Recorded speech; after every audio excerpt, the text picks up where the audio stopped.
आता आपण साबुदाण्याची खीर तयार करूया। हा साबुदाणा ही एवढी वाटी भरून साबुदाणा भिजवलेला आहे। ह्याच्यामध्ये आता आपण तेवढीच वाटी भरून पाणी घालायचं आहे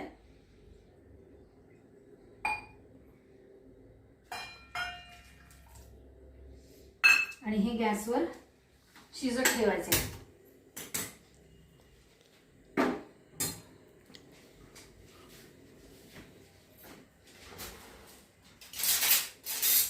थोडासा साबुदाणा शिजला की त्यात तेवढीच वाटी भरून दूध घालायचं आहे।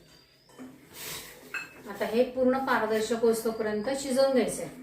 जरा वेळ थांबवा। आपला साबुदाणा बघा हा शिजायला लागलेला आहे, पारदर्शक व्हायला लागलेला आहे साबुदाणा।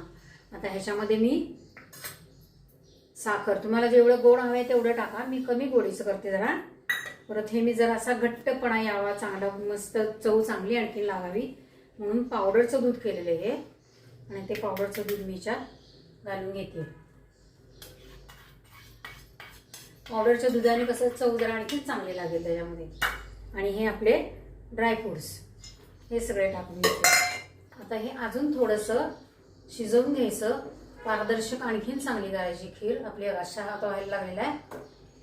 साखर विरघळेपर्यंत हलवून नंतर आपली साबुदाण्याची खीर तयार। ही उपासाला उत्तम लागते एकदम आणि पोटाला थंडपणा येतो। जे आपण बाकीचे पदार्थ खाऊन उष्णता झाली असेल ना, किंवा शुगर वाढली असेल किंवा पित्त झालं असेल तेलकट तिखट खाऊन, तर ते ह्यानी कमी होतं जरा, म्हणून हे खावं। आता मी ही खीर छानपैकी देवाला नैवेद्य दाखवणार आणि मग आपण सगळ्यांनी खाऊन घेऊया। बघा कशी छान झाली खीर आणि त्याचा सुगंधही छान येतोय।